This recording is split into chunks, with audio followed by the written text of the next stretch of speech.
हाँ चलो बेटा, सब लोग लिखना शुरू करो। आज एक नया चैप्टर हम लोग शुरू करने जा रहे हैं, एवरेज ड्यू डेट। और इसमें पहला कॉन्सेप्ट लिखेंगे, concept one, meaning of average due date.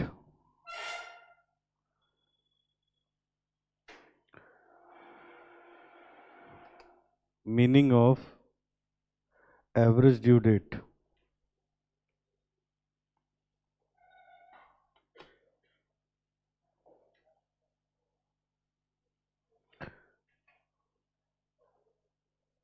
लिखिएगा।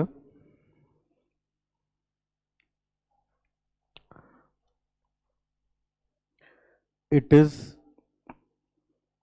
द मीन और equated date on which a single total payment may be made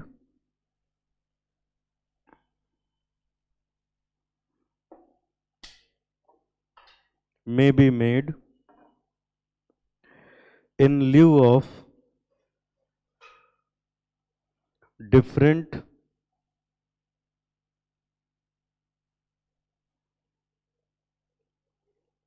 payments on different dates without any loss to either party. To either party. आगे लिखेंगे, average due date is generally calculated in calculating interest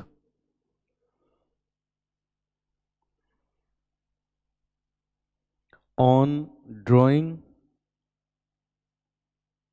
of partner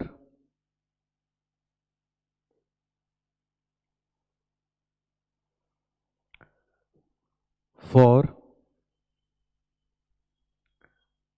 settling accounts between principal and agent,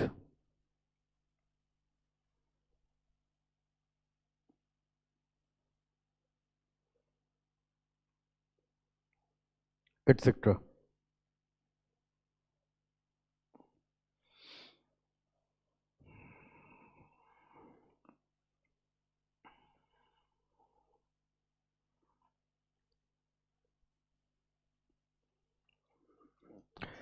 आगे लिखो बेटा, concept number two.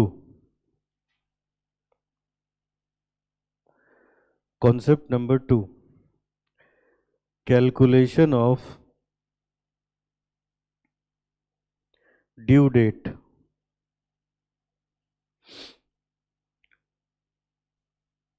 Calculation of due date.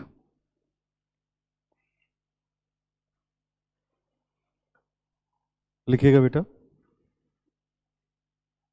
First point. First point, if there is any specific date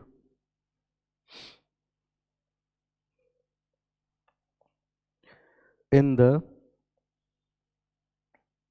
bill or invoice,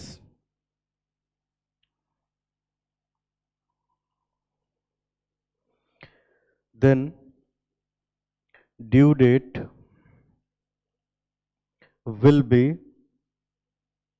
that specific date.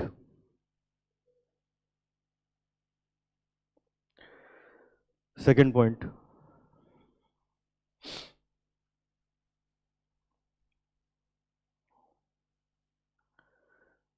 if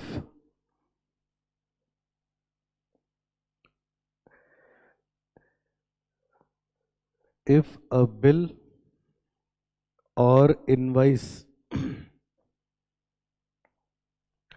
contains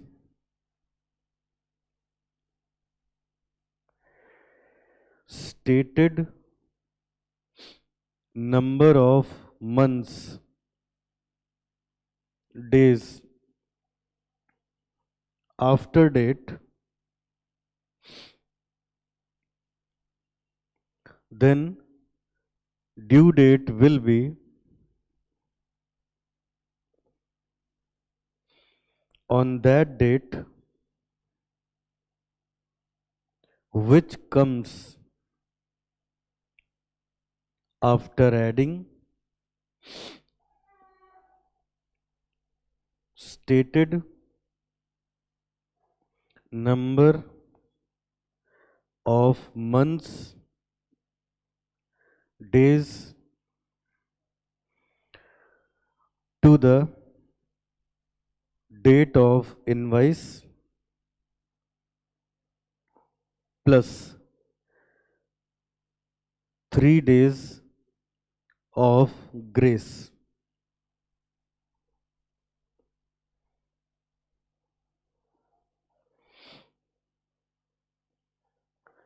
Point number three.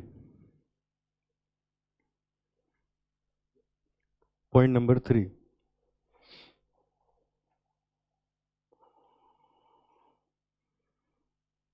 इसमें लिखेंगे बेटा, if the month in which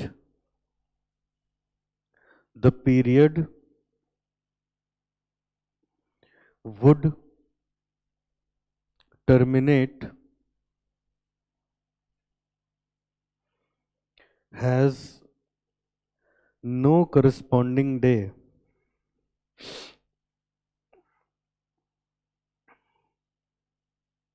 the period shall be held to terminate on the last day of such month. On the last day of such month. Point number four.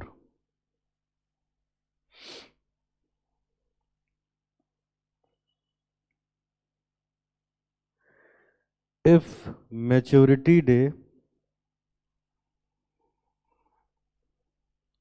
is holiday,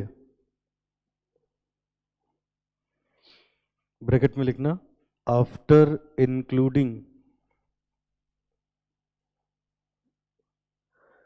days of grace,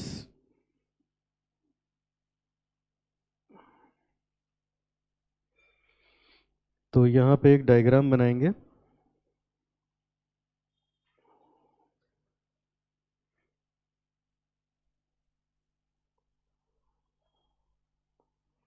और diagram है बेटा, इधर लिखना,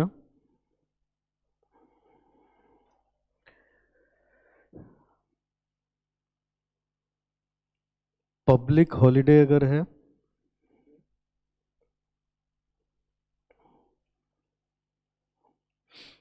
public holiday, तो ऐसे में due date equals to preceding business day.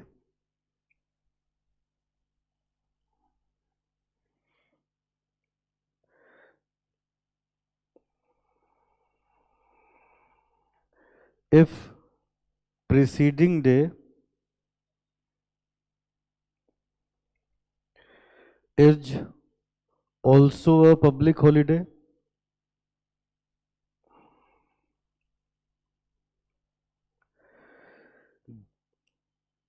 Due date equals to day preceding the previous day. Previous day.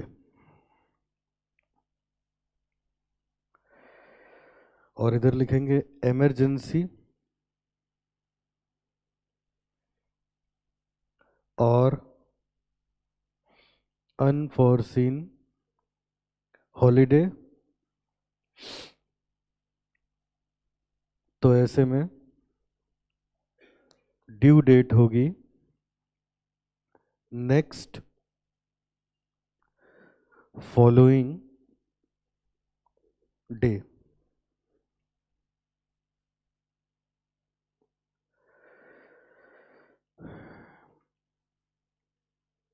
Next following day.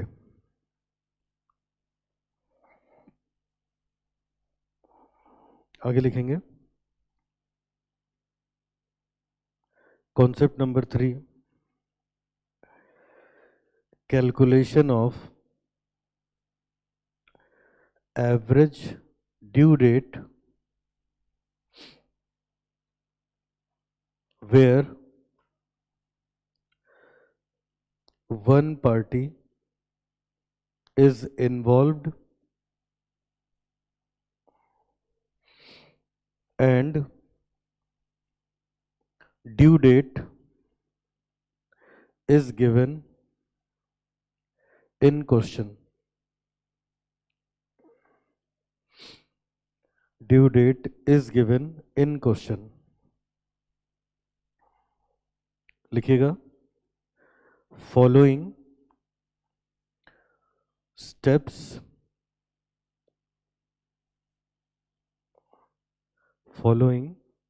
steps are used. पहला step है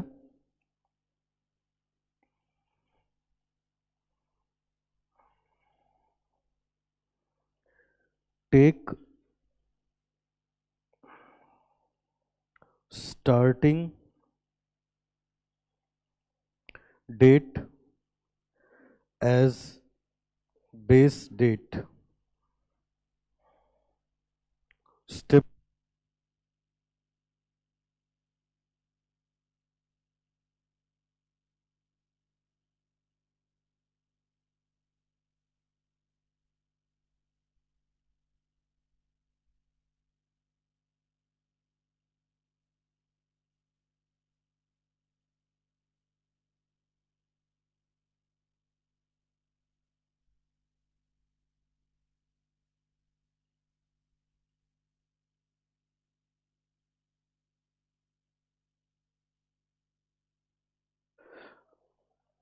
स्टेप 2 लिखो बेटा.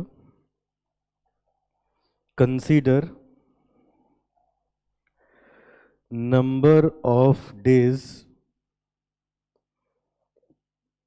from base date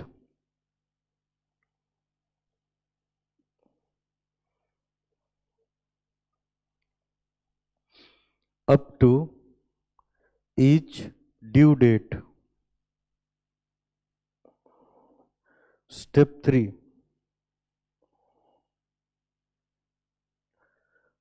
3. Multiply number of days by the corresponding amount.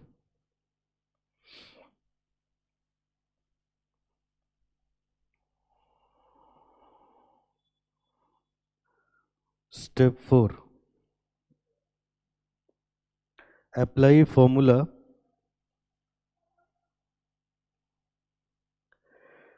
average due date equals to base date plus minus total of product divided by total of amounts.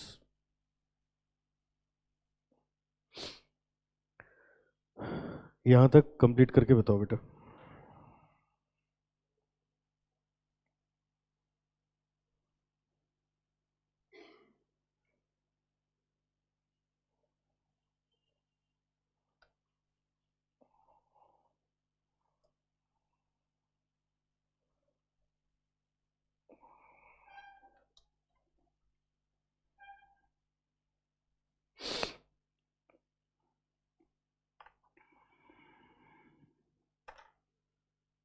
हो गया? अच्छा, अब चलो जरा सामने देखो थोड़ी देर। अब कुछ कुछ देर कुछ लिखना नहीं है, बस समझना है। अब बहुत ध्यान से मैं एक क्वेश्चन कराऊंगा, ठीक है?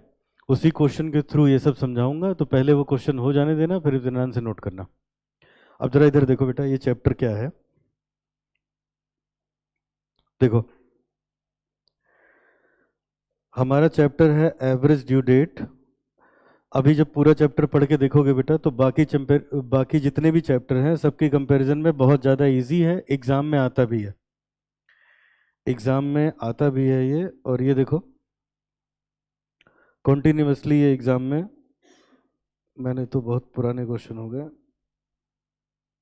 ये देखो मेरे पास 2016 में, 15 में, ये कंटिन्यूसली 17 में एग्जाम में आ रहा है ना, 18 में। मतलब एक क्वेश्चन आपको मिलेगा ही मिलेगा, और बहुत इजी होगा। मुश्किल से 5 मिनट लगेंगे, हार्डली 5 मिनट्स लगेंगे, उससे कम लगेगा।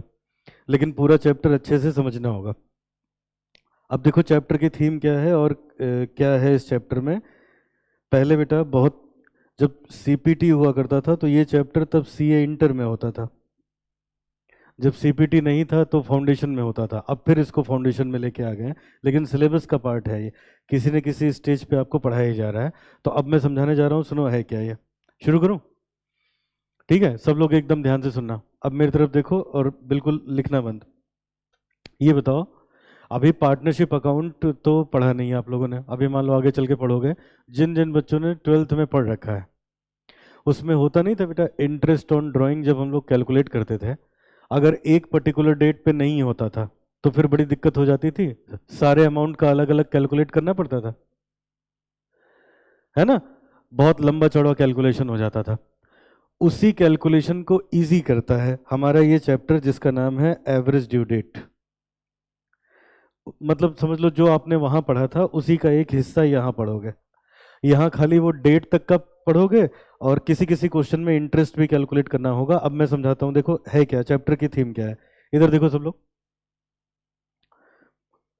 बेटा, यहाँ देखें। जैसे मान लो, अब देखिएगा, मान लीजिए मेरे और आपके बीच में ट्रांजैक्शन हो रही है। जब चैप्टर की थीम समझोगे तभी क्वेश्चंस लगेंगे, ठीक है? देखो थीम क्या है। जैसे मान लो ये दो लोग हैं, एक है मिस्टर ए, एक है मिस्टर बी। इन दोनों लोग के बीच में ट्रांजैक्शन हो रहा है। अब अब मैं अभी पहले एक पार्टी का समझाऊंगा, क्योंकि मैंने अभी तक जो आपको पढ़ाया है वो वन पार्टी के बारे में पढ़ाया है। वो सेकंड पार्टी वाला भी अगली क्लास में आएगा। अब जैसे मान लो ए ने बी से 1 अप्रैल 2020 को मान लो 5,000 रुपये उधार ले लिया, ठीक है? और ये कहा 2 महीने में इसको वापस कर देंगे। फिर क्या हुआ? फिर बेटा मान लो कि 30 मई को 2020 को फिर इसने 10,000 रुपये उधार ले लिए। उसने कहा ये हम 3 महीने में वापस कर देंगे। फिर ऐसे हुआ कि 1 जुलाई को 2020 को उसने फिर 6,000 रुपये ले लिए, और उसने कहा इसको हम 1 महीने में वापस कर देंगे, ठीक है? फिर इसके बाद मान लो कि 1 सितंबर को 2020 को फिर से उसने 8,000 रुपये ले लिए, और उसने कहा इसको हम 2 महीने बाद वापस करेंगे। अब बी कहता है कि ये पैसे वापस तो तुम कर नहीं रहे हो। बी ने पहले ही कहा था कि अगर तुम वापस नहीं करोगे तो हम तुमसे इंटरेस्ट चार्ज करेंगे 5% के रेट पे, ठीक है? अब सुनो हुआ क्या। सितंबर के बाद ए और बी, ए ए जो है वो बी से कहता है ऐसा है, इन सब का मैं एक साथ पेमेंट करने जा रहा हूं। अब मुझे मुझे पेमेंट मिल गई है जहां से मुझे पैसे मिलने थे, अब मैं ये सब एक ही दिन सेटल करना चाहता हूं, एक ही डेट पे।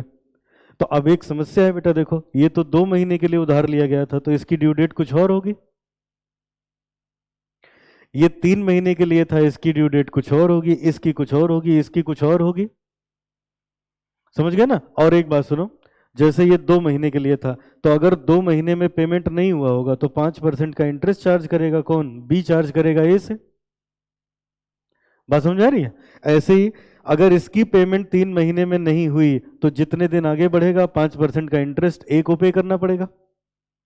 ड्यू डेट तक कोई इंटरेस्ट नहीं होता है, ड्यू डेट के बाद इंटरेस्ट चार्ज होता है जब ओवर ड्यू होता है। सबको समझ में आ रहा है? अच्छा, यहां 1 महीने में अगर पेमेंट हो गई होगी तो ठीक, नहीं तो 5% का इंटरेस्ट चार्ज होगा। यहां भी 2 महीने में पेमेंट हो जाएगी तो ठीक, नहीं तो 5% का इंटरेस्ट चार्ज करेगा भी। ठीक है। अब ए कहता है कि ये कहां तक हम एक एक पेमेंट का हिसाब लगाते फिरेंगे? एक डेट कोई बताओ, एक डेट, उसी डेट पे हम पेमेंट करना चाहते हैं। तो बी कहेगा यार एक डेट पे तुम पेमेंट करोगे कैसे, मुझे नुकसान हो जाएगा, मुझको नुकसान हो जाएगा। क्यों? इस पे ब्याज अलग दिन का लेना होगा। भाई मान लो सितंबर आ गया है, तो अप्रैल वाला पैसा अप्रैल में 2 ही महीने तो था, जून जुलाई अगस्त सितंबर तक का इंटरेस्ट पे करना पड़ेगा।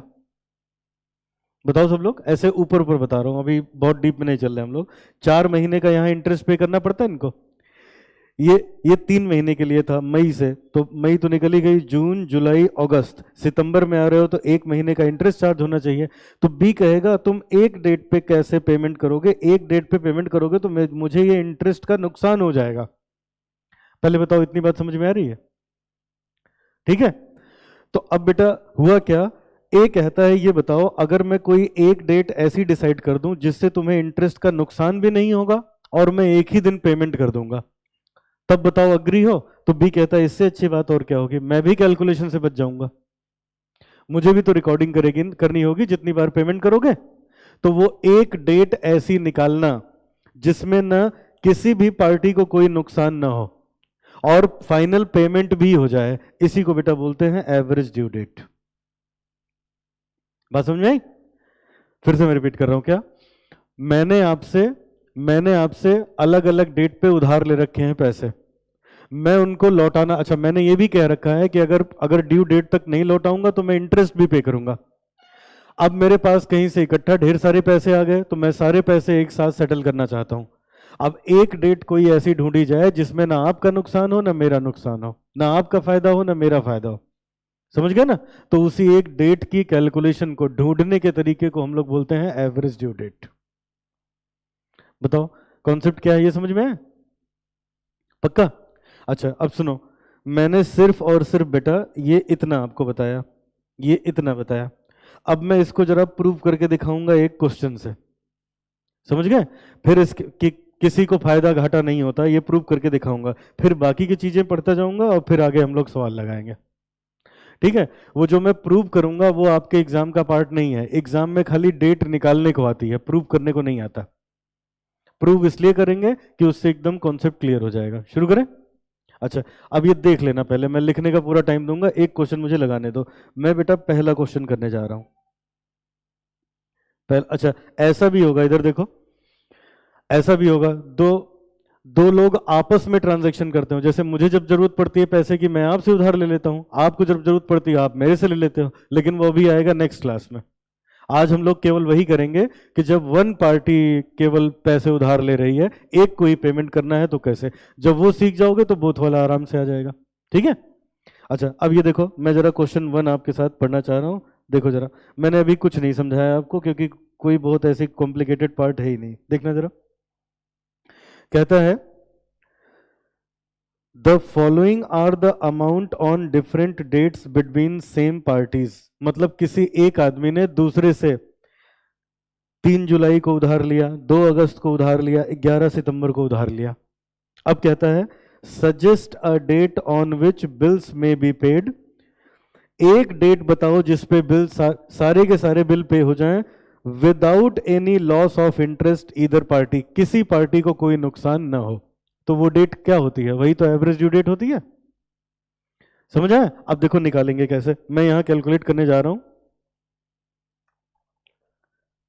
मैं यहां कैलकुलेट करने जा रहा हूं, जरा देखना बेटा कैसे करेंगे।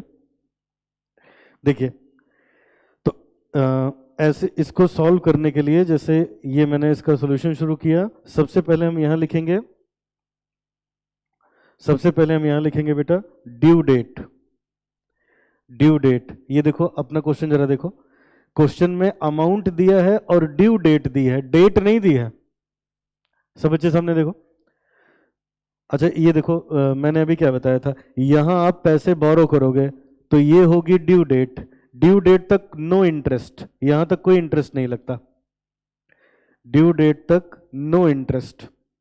जब इसके बियॉन्ड चले जाओगे तो कहते हैं ये ओवर ड्यू हो चुका है, ये ओवर ड्यू हो चुका है। और जब ओवर ड्यू होगा तब इस पे आपको इंटरेस्ट पे करना पड़ेगा, इंटरेस्ट यहां से यहां तक पे करना पड़ेगा। बात समझ आ रही है? ठीक है, तो ये देखो डायरेक्ट क्वेश्चन में ड्यू डेट दी है। अभी शुरुआत में एक क्वेश्चन, हमारे दो क्वेश्चन है, एक मैं करवा रहा हूं, एक होमवर्क दूंगा आपको जिसमें ड्यू डेट दी है। बाकी जितने एग्जाम में है उसमें तो सब में ड्यू डेट निकालनी पड़ती है। समझ आए? ये देखो मैंने ऊपर हेडिंग भी क्या लिखी है यहाँ पे, calculation of average due date when one party is involve and due date is given in the question. अभी हम ऐसे क्वेश्चन कर रहे हैं जिसमें हमारे पास ड्यू डेट दे रखी है। अगर ड्यू डेट नहीं दी होगी तब हम क्या करेंगे? तो देखो मुझे ड्यू डेट दी है, मैंने यहां लिखा ड्यू डेट है मेरे पास, एक दी थी 3 जुलाई, एक था 2 अगस्त, और अगला था हमारे पास, अगला था 11 सितंबर। तो हमने यहां लिख दिया 11 सितंबर। ध्यान से सुनना बेटा, इसमें कॉन्सेप्ट पूरा मैं समझाऊंगा। अच्छा, यहां मैं अगर अमाउंट लिखूं, एग्जाम में ऐसे ही प्रेजेंटेशन करनी है जैसे मैं लिख रहा हूं, तो यहाँ 500 लिए थे, यहाँ 800 लिए थे, यहाँ शायद 1000 था, मैं चेक कर लूँ। हाँ ठीक है, ठीक है, तो ये हमने लिखा। अब इधर देखो सब लोग, ये लिखा। अब जानते हो हमें निकालना है एवरेज ड्यू डेट, हमें निकालना है एवरेज ड्यू डेट। तो एवरेज ड्यू डेट निकालने का तरीका है, पहला स्टेप है, इधर देखो, जो क्वेश्चन में पहली डेट दी हो उसको बेस डेट ले लो। ठीक है, अभी कुछ पूछना मत, पहले क्वेश्चन हो जाने दो, सारे आंसर्स यही मिल जाएंगे। अब ये देखो, तो इसका मतलब मैंने यहीं ऊपर, आप यहां पे लिखेंगे, यहां इसके ऊपर यहां लिखना होगा कि बेस डेट इज अज्यूम्ड 3 जुलाई। 3 जुलाई को हम लोगों ने बेस डेट एज्यूम किया है, ये क्वेश्चन 1 है। ठीक है, अब यहां एक कॉलम बनाएंगे, number of days from base date, और यहां प्रोडक्ट। अब ये क्या है, number of days from base date का मतलब 3 जुलाई से 3 जुलाई से 3 जुलाई के बीच में कितने दिन आते हैं? एक भी दिन नहीं आते, वो तो उसी दिन है। अब ये देखो 3 जुलाई से 2 अगस्त कितनी दूर है, काउंट करना पड़ेगा कितने दिन है। इसका मतलब क्या हुआ, ये देखो, अगर आपने 3 जुलाई को बेस डेट माना है तो अब आपको देखना है 2 अगस्त और इसके बीच में कितने दिन आए, 11 सितंबर और इसके बीच में कितने दिन आए, वो काउंट करके यहां लिखना है। समझ गए? तो अब यहां देखो, पहला वाला तो 0 हो गया और इन दोनों को मल्टीप्लाई करके यहां लिखना है, तो जब एक 0 है तो दूसरा भी 0 हो गया, उसका प्रोडक्ट भी 0 हो जाएगा ऑब्वियसली। अब चलो जरा मैं ये काउंट करता हूं बेटा, 3 जुलाई से 2 अगस्त का। अब इधर देखो, जुलाई होती 31 की है, बताइए, 31 की जुलाई होती है, 3 दिन उसमें से हटा दिए तो 31 - 3, ये आ गया 28 दिन। और इसके बाद 28 के बाद 2 अगस्त, तो 28 में 2 दिन जोड़ोगे तो 30 दिन हो गया। तो इसको मैं ऐसे लिख रहा हूं जिससे रिवीजन में आपको दिक्कत ना हो, आप एग्जाम में डायरेक्ट 30 लिख देना। मैं ऐसे लिख रहा हूं 28, ये हो गए जुलाई के, और 2 दिन हो गए अगस्त के। ठीक है, एग्जाम में खाली यही लिखना, इसको लिखने की जरूरत नहीं है। फिर अब चलो जोड़ते हैं, 3 जुलाई से 11 सितंबर तक कितना होगा, तो जुलाई के 28 दिन, यहां लिखता जाता हूं, 28 दिन जुलाई के, प्लस, अगस्त भी 31 दिन का होता है, तो 31 दिन अगस्त के, क्यों बेटा? तो ये हमारे पास हो गया 28 + 31, ये आ गया 59, और 11 दिन यहाँ के, तो 11, तो ये आ गया 70 डेज। और अब इन दोनों को मल्टीप्लाई करो तो ये आ गया 24,000 और ये वाला आ गया 70,000, ये प्रोडक्ट आ गया। और अब इसका कर लेंगे टोटल, तो ये आ गया 94,000। अब ये देखो, पहला स्टेप था बेस डेट ढूंढ लो, दूसरा था बेस डेट और बाकी डेट के बीच में कितने दिन है वो ढूंढ लो, तीसरा है उनका प्रोडक्ट निकाल लो, चौथा है फॉर्मूला लगा दो। तो अब सारा काम मैं कर चुका हूं, अब मैं फॉर्मूला लगाने जा रहा हूं। फॉर्मूला है बेस डेट हम लोग की थी, कितना था, 3 जुलाई, 3 जुलाई, और प्लस ऊपर लिखते हैं टोटल ऑफ प्रोडक्ट, नीचे total of amount, total of product, और नीचे लिखेंगे total of amount, total of amount. तो देखो बेटा, अमाउंट का टोटल तो यहां से मिल जाएगा 2300, टोटल ऑफ प्रोडक्ट आ गया 94,000, और ये हमारे पास आ गया 2300। अच्छा, अब इसको जरा सॉल्व करेंगे, तो ये आ गया 3 जुलाई, 94,000 को 2300 से डिवाइड करने पे ये आता है प्लस 40.86 डेज, ये आ रहा है। और इधर देखो बेटा, मैथमेटिक्स का रूल मत लगाना, जैसे ही डेसिमल आए तुरंत एक आगे बढ़ा के राउंड ऑफ कर लेना। ये मत देखना 0.5 या से ज़्यादा या 0.5 से कम, ये दिन की बात हो रही है, अमाउंट थोड़े ना है, समझ आए? अभी मैं इस बात को लिखवा भी दूंगा, तो मैं इसको कंसीडर करूंगा 3 जुलाई, और इसको मैं कंसीडर करूंगा 41 डेज।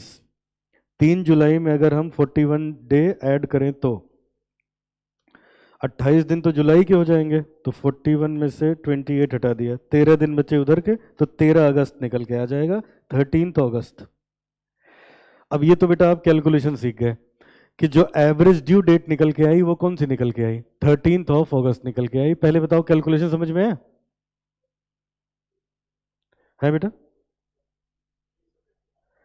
कौन सी चीज, 2300, ये इसका टोटल बेटा, टोटल कितने पैसे उधार लिए, 500, 800, 1100, 2300 हो गया। और ये प्रोडक्ट का टोटल है। बताओ इसमें कोई डाउट है? आगे बढ़े? अब सुनो बेटा, अब समझने वाली बात ये है, ये तो चलो हर स्टूडेंट को आता है, इसमें कोई दिक्कत नहीं। अब समझो कि क्यों इसमें फायदा नुकसान नहीं है। अब ये चीज आपको, ये अब जो मैं लिखने जा रहा हूं ये नोट नहीं करना है, ये बस मैं समझाने के लिए लिख रहा हूं, ठीक है? बात समझ में आनी भी चाहिए। अब मुझे एक बात बताओ सब बच्चे, चलो मेरी तरफ देखो, ये बात बड़ी इंपॉर्टेंट है बेटा। ये देखो मैंने एक टाइम लाइन बना दी यहाँ पे। अब हमारा क्वेश्चन शुरू हो रहा था 3 जुलाई से, एक उसमें दूसरी डेट थी 2 अगस्त, एक उसमें अगली डेट थी 11 सितंबर।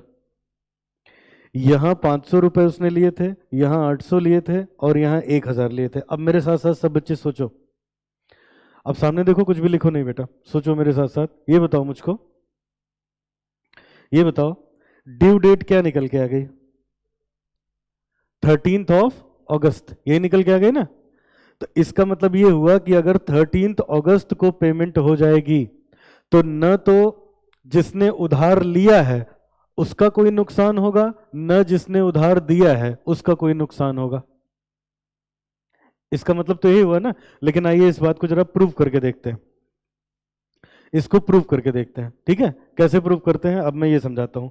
एक बात बताओ बेटा, सब बच्चे देखो सामने, यहीं कहीं तो होगा, ऐसे बना देता हूं तो मैं 13 अगस्त यहीं होगा, 13 अगस्त यहीं कहीं होगा, बताओ, ठीक है? अच्छा, एक डाउट तुम लोग के मन में आ रहा होगा, पहले मैं वो बता दूं। देखो, हो सकता है कोई स्टूडेंट सोच रहा हो सर 3 तारीख को उधार लिया, 3 जुलाई को, 2 अगस्त को, 11 सितंबर को, तो 11 सितंबर तो निकल गया होगा। पहली बोरोइंग कब हुई है, 3 जुलाई, दूसरी कब हुई है, 2 अगस्त, तीसरी कब हुई है? 11 सितंबर हुई है ना। अब ये बताओ, तो इसका मतलब सितंबर निकल चुका होगा ना, तभी तो सितंबर में उधार लिया है।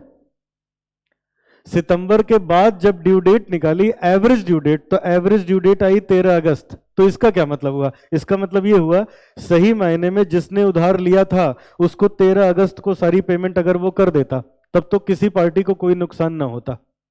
लेकिन वो अगर 13 तारीख के बाद पेमेंट करेगा, जैसे मान लो वो कह देता है हम पेमेंट करना चाहते हैं 31 अक्टूबर को, तो कहेगा देखो यहां तक तो ना हमें नुकसान था ना तुम्हें नुकसान था, लेकिन तुम यहां से खींच के यहां लेके आए, तो इतने दिन का इंटरेस्ट मैं तुमसे चार्ज करूंगा।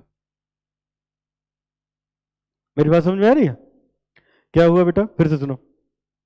मैंने आपसे एक बार पैसे बोरो किए जुलाई में, एक बार अगस्त में, एक बार सितंबर में, तो इसका मतलब सितंबर चल रहा होगा ना, या सितंबर के बाद का कोई महीना चल रहा होगा? बताओ बेटा। मान लो अक्टूबर चल रहा है, मैं अक्टूबर एंड में आया आपके पास, मैं कहता हूं अब मैं आज सारी पेमेंट क्लियर कर दूंगा, तो आपने कहा इंटरेस्ट भी देना पड़ेगा। तो मैंने कहा इंटरेस्ट कैसा? तो एवरेज ड्यू डेट निकाल ली जाएगी, निकालने पे कहा जाएगा अगर तुम 13 अगस्त को पेमेंट कर देते तब तो किसी का कोई नुकसान नहीं था, 13 के बाद अगर पेमेंट होगी तो नुकसान उसका होगा जिसने उधार दिया था। समझ गए ना बेटा? और 13 से पहले अगर वो पेमेंट कर देगा तब नुकसान होगा उसका जिसने उधार लिया था, तब वो रिबेट मांगेगा, जो बिल्स ऑफ एक्सचेंज में आप लोग पढ़ते थे। मेरी बात समझ में आ रही? क्यों बेटा? हाँ, तो वही तो मैं बता रहा हूं। अगर ड्यू डेट कब है, इस क्वेश्चन में ड्यू डेट कब है? 13 अगस्त। अगर 13 अगस्त के बाद पेमेंट होगी किसी डेट को, तो इंटरेस्ट कौन चार्ज करेगा? जिसने उधार दिया था, क्योंकि उसका नुकसान हो रहा है।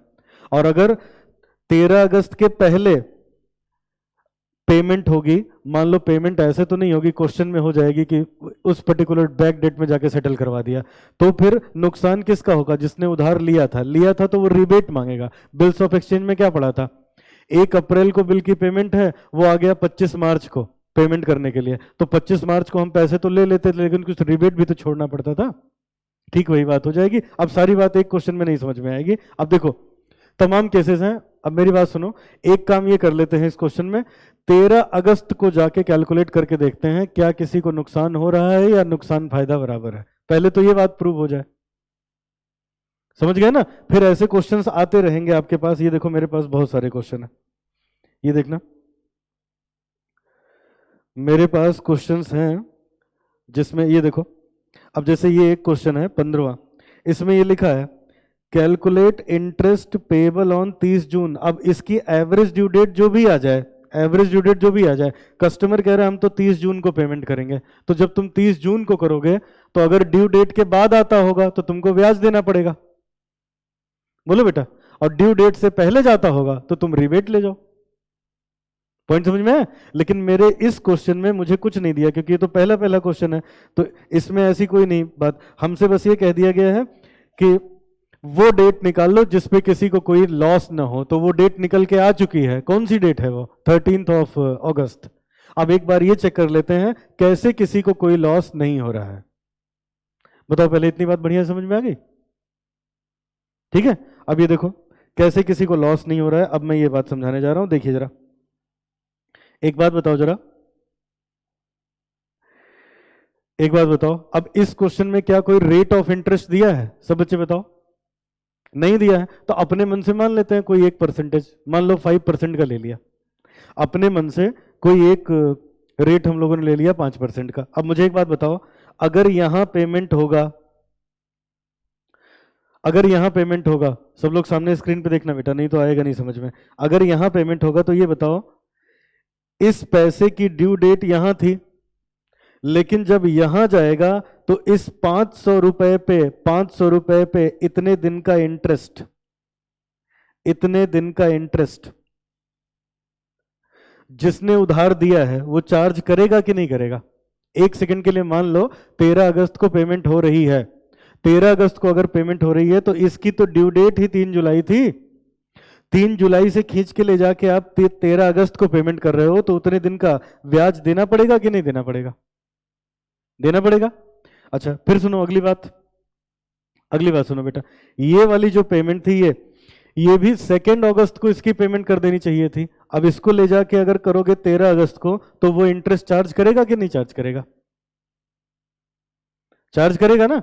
अच्छा, आओ जरा निकालते हैं इनका इंटरेस्ट बनता कितना है। मैं ये लाइन थोड़ा नीचे बना देता हूं, देखना। आओ जरा इंटरेस्ट निकाल के देखते हैं, ठीक है। अब ये इसका है 500 वाला, ये 500 वाला है और ये 800 वाला। आओ देखो, अब ये बताओ मुझे बेटा, सब लोग ध्यान देना। 500 रुपए पे 500 रुपए पे हमारे पास लगेगा 5% के रेट ऑफ इंटरेस्ट से, जो कि मैंने एज्यूम कर रखा है। और कितने दिन का लगेगा? 365 नीचे लिखा। जरा 3 जुलाई से 13 अगस्त के बीच में जोड़ो, कितने दिन होते हैं? जुलाई के 28 और अगस्त के 13, 41।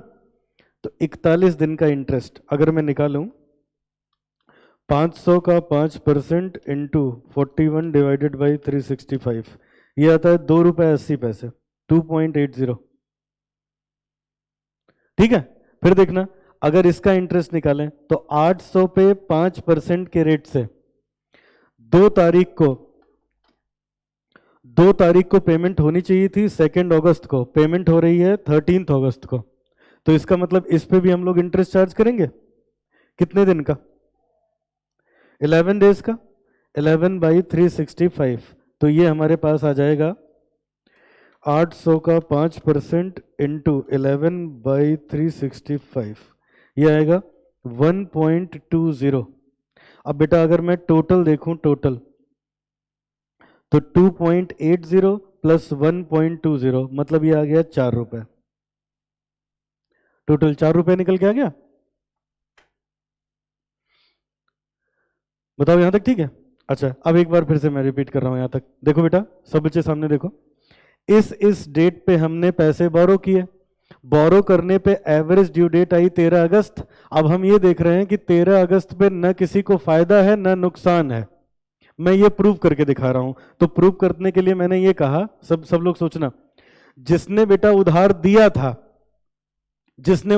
था, अगर 13 तारीख को उसको पेमेंट करी जाए तो वो इस पैसे पे 41 दिन का इंटरेस्ट चार्ज करेगा, इस पैसे पे 11 दिन का। तो 4 रुपए उसको इंटरेस्ट चार्ज, 4 रुपए का वो इंटरेस्ट चार्ज करेगा। बताओ यहां तक बात ठीक है?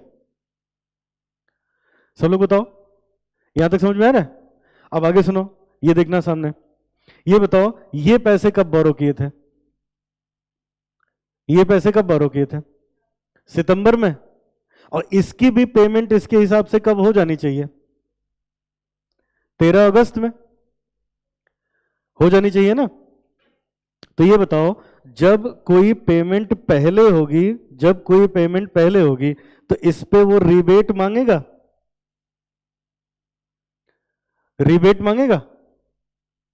पहले पेमेंट होगी तो रिबेट मांगा जाएगा ना। रिबेट मांगा जाएगा तो जरा 13 अगस्त से सितंबर में देखो कितने महीने हुए, कितने दिन हुए?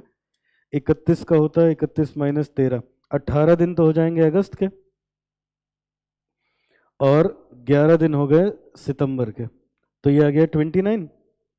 अब ये बताओ बेटा, 1000 रुपए पे 5% के रेट से अगर हम 29 डेज का इंटरेस्ट निकालें, 1000 इंटू 5% इंटू 29 डिवाइडेड बाई 365, ये आता है 3.97, मतलब मैं इसको 4 रुपए मान सकता हूं। तो ये क्या था? ये इंटरेस्ट वो चार्ज करता, ये उतना उसको गेन होता, और इतने की रिबेट देनी पड़ेगी तो ये उतना लॉस हो जाएगा। तो जब गेन और लॉस दोनों बराबर हो गए तो इसका मतलब no profit no loss. No profit no loss. बताओ, ये 4 रुपए किसको फायदा मिलता? ये उसको फायदा मिलता जिसने उधार लिया। वो रिबेट मांगता, वो कहता जब सितंबर में मैंने लिया तो उसका पैसा मैं अगस्त में क्यों दूं? बताओ बेटा। और ये पैसा वो चार्ज करता जिसने उधार दिया।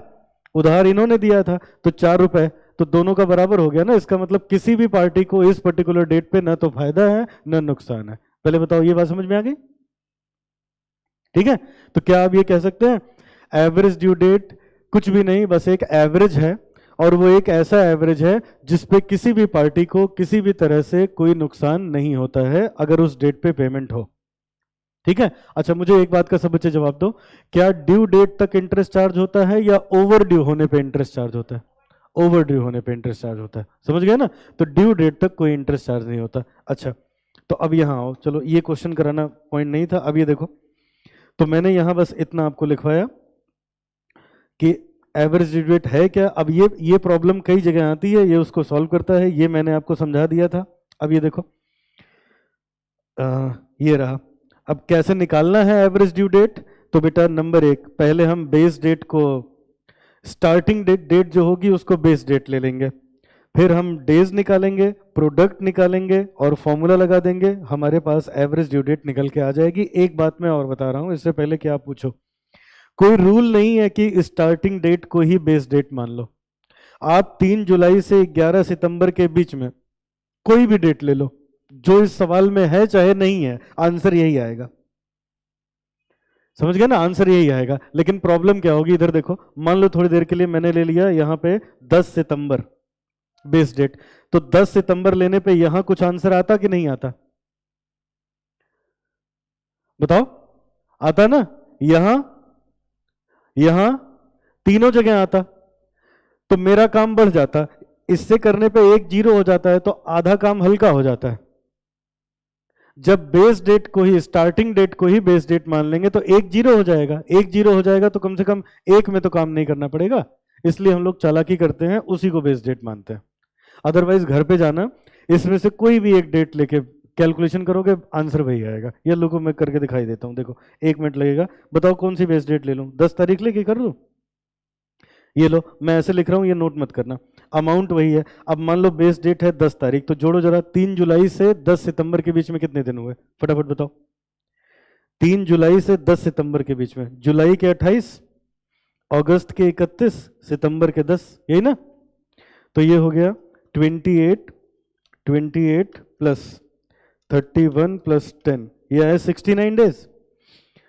2 अगस्त से जोड़ो बेटा, तो 31 माइनस 2, 29 दिन हो जाएंगे अगस्त के, और 10 दिन सितंबर के, 39, और ये 1 दिन हो जाएगा, होगा ना?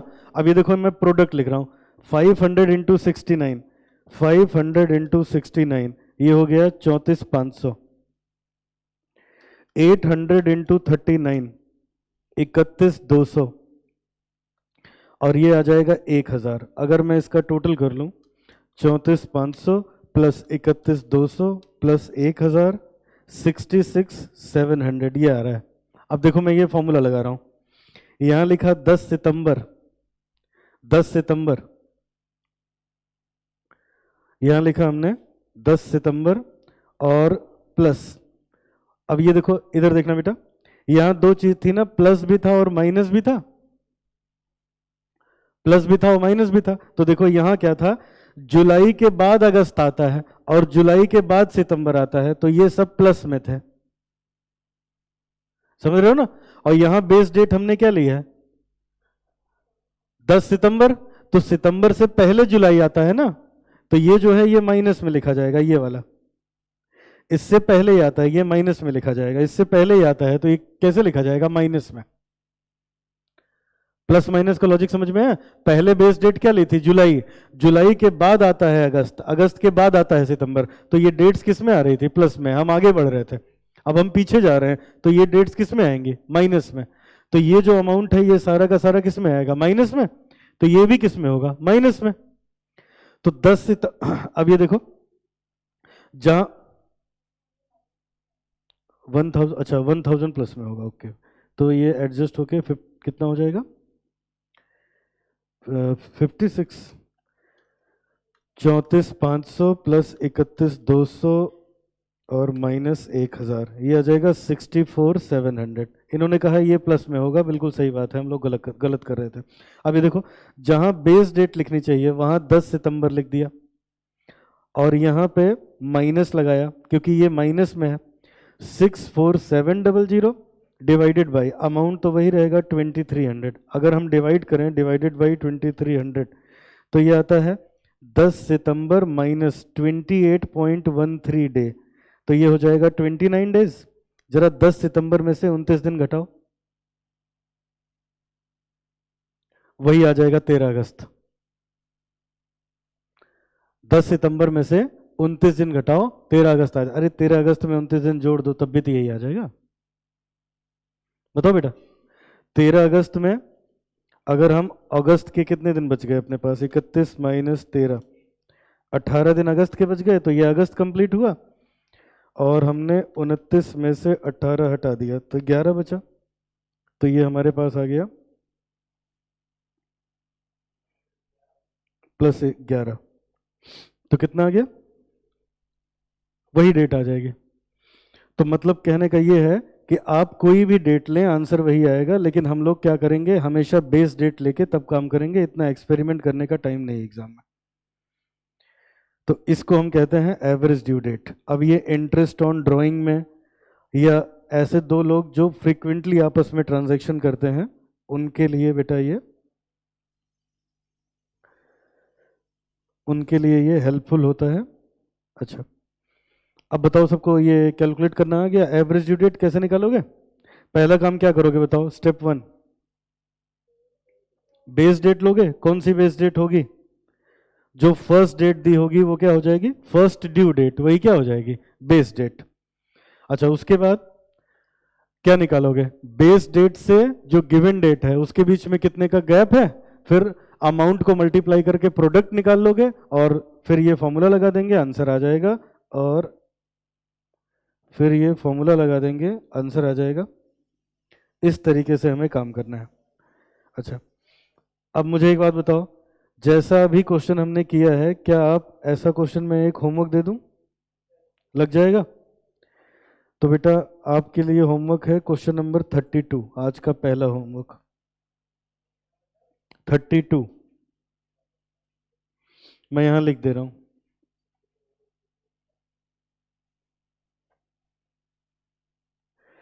आज का होमवर्क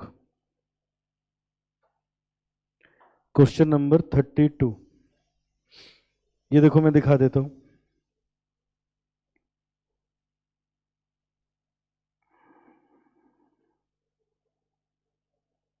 ये देखो बेटा, ये ट्रांजैक्शन डेट है, ये ड्यू डेट है। तो जब मुझे ड्यू डेट दी है तो मैं इसी से क्वेश्चन लगाऊंगा, मुझे इसका करना ही क्या है। समझ आया ना? प्रॉब्लम तब होती जब मुझे ड्यू डेट न दी होती। सब बच्चे देख लो, ट्रांजैक्शन डेट भी दी है, ड्यू डेट भी दी है, तो ट्रांजैक्शन डेट का क्या करना, ट्रांजैक्शन डेट इसलिए चाहिए क्योंकि ड्यू डेट निकल जाए। जब ड्यू डेट ही दे रखी है तो क्या करना, क्योंकि इंटरेस्ट तो ड्यू डेट से चार्ज होगा ना। हम तो एवरेज ड्यू डेट निकालते हैं ना, एवरेज ट्रांजैक्शन डेट थोड़े ना निकालते हैं। समझ आया? तो इसको देखना भी मत, इसी से एवरेज ड्यू डेट कैलकुलेट कर लेना। आगे बढ़ो, यहां तक ठीक है? अच्छा चलो अब लिखो जरा आगे,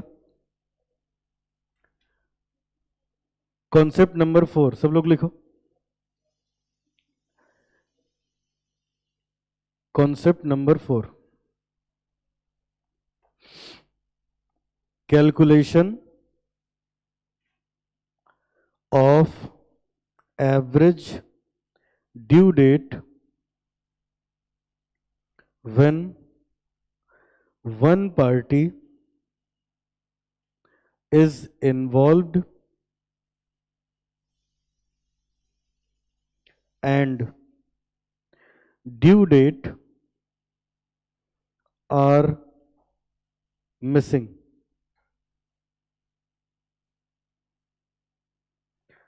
अगर मान लो हमें क्वेश्चन में ड्यू डेट न दी जाए तो तब हम क्या करेंगे?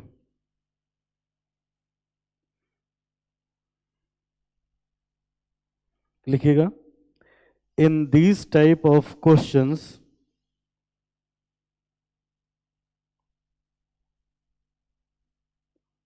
we have to calculate due date and then we apply steps of concept 3। पहले ड्यू डेट निकालेंगे, फिर कॉन्सेप्ट 3 में जो 4 स्टेप पढ़े थे वही 4 स्टेप लगा देंगे और आंसर आ जाएगा।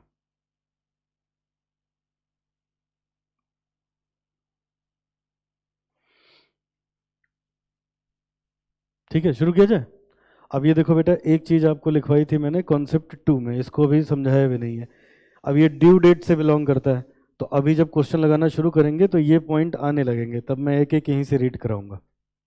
ठीक है, तो आ जाओ जरा, एक क्वेश्चन से इसकी हम शुरुआत करेंगे और वो है क्वेश्चन नंबर 12। आपके एग्जाम में आ चुका है 1995 में।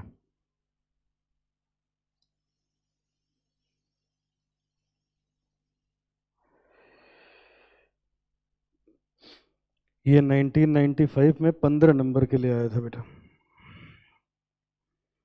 आओ देखो क्या लिखा है। चलो अब सुनो, ये ऐसा क्वेश्चन है कि ड्यू डेट अभी तक आपने नहीं निकाला है, तो इसको फिर से मेरे साथ साथ आराम से फिर। अब आगे जो क्वेश्चंस हैं कई सारे क्वेश्चन सेम टाइप के हैं, तो उसमें मुझसे आगे भी चल सकते हो, कोई दिक्कत नहीं है। कहता है calculate average due date from the following information. अब ये देखो, ये डेट ऑफ बिल है। अब मुझको एक बात बताओ, बिल उस डेट पे बनता है जिस डेट पे ट्रांजैक्शन होता है, ड्यू डेट का बिल थोड़े ना बनता है। बताओ सब लोग।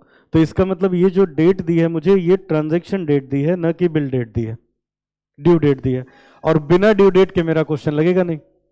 तो अब ट्रांजैक्शन डेट दी है, तो अब एक कॉलम बढ़ गया। जब पहले सवाल लगाया था तो डायरेक्ट ड्यू डेट लिखा था, अब एक कॉलम और बढ़ाना पड़ेगा ट्रांजैक्शन डेट का, और फिर बीच में टर्म लिख दो तो और बढ़िया है कि ट्रांजैक्शन डेट ये थी, इतने दिन का उधार था, तो ड्यू डेट ये आई, फिर आगे सवाल लगा दो। समझ आए? अच्छा अब देखो जरा इधर। तो इस क्वेश्चन को लगाने के लिए बेटा मैं जरा फॉर्मेट बना लूं, फिर आपके साथ साथ लिखता जाता हूं। चलो मेरे साथ साथ लिखो आप भी। सबसे पहले डेट ऑफ बिल, फिर बीच में लिखना टर्म, फिर ड्यू डेट। अच्छा एक मिनट बेटा, एक मिनट, ये प्रेजेंटेशन सीख लो एग्जाम में कैसे करना है। हर क्वेश्चन में मैं नहीं लिख पाऊंगा, ऐसे लिखो। कैलकुलेशन, एग्जाम में आपको ऐसे लिखना है, calculation of average due date, calculation of average due date. और ये जरूर लिखना टेकिंग, जो भी फर्स्ट डेट होगी अभी मैं देख लूंगा, एज बेस डेट। ये आप जरूर मेंशन करेंगे कि किसको आपने बेस डेट लिया है।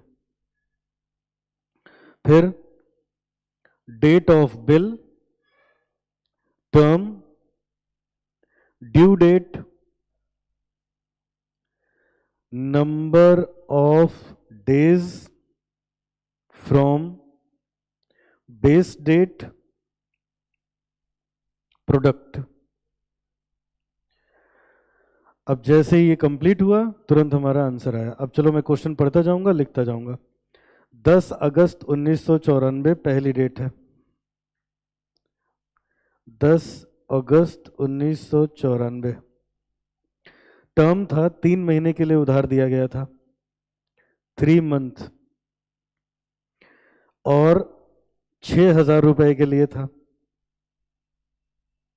अमाउंट का तो कॉलम ही नहीं बना, चलो यहां कर लेते हैं।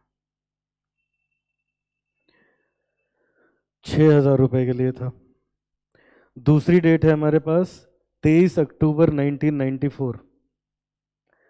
23 अक्टूबर 1994, 60 डेज के लिए, और अमाउंट इसका दे रखा है 5,000।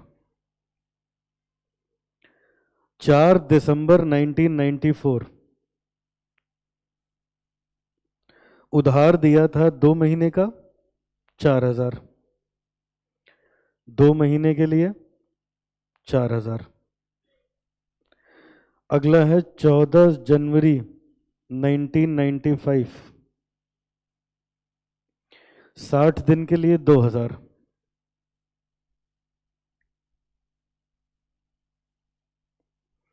8 मार्च को 2 महीने के लिए 3,000।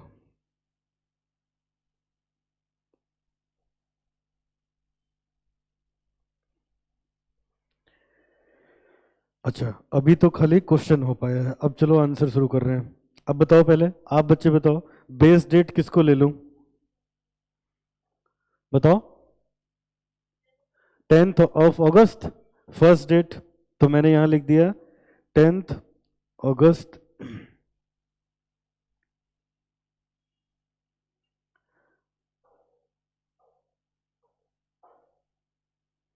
अभी एक काम, रुको बेटा, ये जो डेट होगी बेस डेट, वो ड्यू डेट में से निकालते हो ना, तो अभी तो ड्यू डेट निकाला ही नहीं, तो पहले ड्यू डेट निकाल लिया जाए तब होगा ना, वो तो ट्रांजैक्शन डेट हो जाएगी, है ना। आइए अब जरा ड्यू डेट निकालता हूं मैं।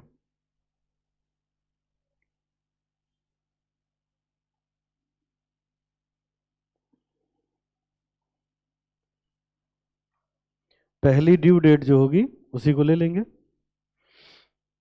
Due date. अच्छा, अब बेटा इसी में प्रॉब्लम है, तो चलो अब मेरे साथ साथ सब बच्चे सुनो। बताऊं मैं, ठीक है। अब प्लीज लिखना बंद कर दो, ये बहुत छोटी छोटी मिस्टेक्स हैं जो हो जाती हैं, एकदम इजी क्वेश्चन भी आपसे गलत हो जाता है, तो जरा ये समझ लो। इधर देखो, अभी एक क्वेश्चन मैंने आपको दिखाया था 32 वाला, जो आज होमवर्क दिया है,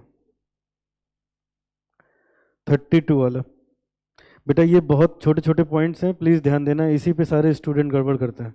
ये बताओ, सब लोग सामने देखो, इसमें ट्रांजैक्शन डेट भी दी है, ड्यू डेट भी दी है, तो इसमें कुछ जोड़ने घटाने की जरूरत नहीं है आपको, जब ड्यू डेट दी है तो बस यही ड्यू डेट है, इसी से सवाल लगाओ, समझ आए। और ये बात मैंने नोट भी कराई है, जरा इधर देखना। पहला point, if there is any specific date in the bill और invoice then due date will be that specific date. मतलब क्वेश्चन नंबर 32 ऐसा है जिसमें हमें डेट दे रखी है, तो बस वही डेट है, हमें डेट निकालने की जरूरत नहीं है, समझ गए। लेकिन अगर हमारे पास कोई टर्म दिया होगा, अगर हमारे पास कोई टर्म दिया होगा, तब तब ड्यू डेट निकालनी पड़ेगी। अब ये देखो, जैसे इसमें लिखा है, जो अभी क्वेश्चन कर रहे हैं, कौन सा क्वेश्चन कर रहे हैं बेटा, हाँ 12, ये देखो, अब इसमें लिखा है इस दिन उधार दिया, 3 महीने के लिए उधार दिया, तो ये टर्म दे रखे हैं, टर्म दे रखे हैं, तो हमें ड्यू डेट निकालनी पड़ेगी। अच्छा, ड्यू डेट निकालेंगे कैसे, देखो, ड्यू डेट ऐसे निकालेंगे, यहां से 3 महीने काउंट करेंगे, जो डेट आएगी उस डेट में 3 दिन जोड़ेंगे ग्रेस के, समझ गया ना। तो जो डेट आएगी वही हमारे पास डेट होगी। बात समझ में आ रही, फिर से सुन लो। 10 अगस्त से 3 महीने काउंट करेंगे, जो डेट आएगी वही 10 अगस्त से 3 महीने काउंट करेंगे, उसमें 3 दिन और जोड़ देंगे, तो जोड़ देंगे, तब जो डेट आएगी उसी को क्या बोलेंगे, ड्यू डेट। यहां तक ठीक है। अच्छा, अब चलिए आगे बढ़ते हैं। अब उसमें वो हॉलीडे वगैरह का पॉइंट है, इसी क्वेश्चन में शायद आ जाना चाहिए। चलो अब मैं जोड़ने जा रहा हूं, देखो, चलो बताओ जरा, ऐसे जोड़ो, कैसे काउंट करोगे, देखना सब बच्चे देखो इधर। 10 अगस्त से 10 सितंबर, 10 सितंबर से 10 अक्टूबर, 30 31, 30 दिन 31 दिन के चक्कर में मत पड़ना, जब मंथ लिखा है तो मंथ से चलो। 10 अगस्त से 10 सितंबर एक महीना, 10 सितंबर से 10 अक्टूबर दूसरा महीना, सितंबर अक्टूबर नवंबर, फिर 10 अक्टूबर से 10 नवंबर तीसरा महीना। अब 10 नवंबर में 3 दिन जोड़ दो, क्या आया, 13 नवंबर। अब एक बार चेक कर लो, 13 नवंबर को कोई छुट्टी तो नहीं होती, नहीं, 14 नवंबर को होती है पब्लिक हॉलीडे, जो जो गवर्नमेंट ऑफ इंडिया अनाउंस करती है, तो नहीं होती छुट्टी, तो 13 तारीख जो है वही ड्यू डेट हो गई। मान लो उस दिन कोई पब्लिक हॉलीडे होती तो एक दिन पहले, सडन हॉलीडे होती तो एक दिन बाद। सब लिखवा दिया है आपको, ठीक है। तो क्या लिख दूं ड्यू डेट में, इसकी ड्यू डेट में लिख दिया हमने 13 नवंबर 1994, तो मुझे मेरी बेस डेट भी मिल गई 13 नवंबर 1994। अच्छा बेटा, पहले में उसने, अच्छा ये आ जाएगा 0, तो यहां भी आ जाएगा 0।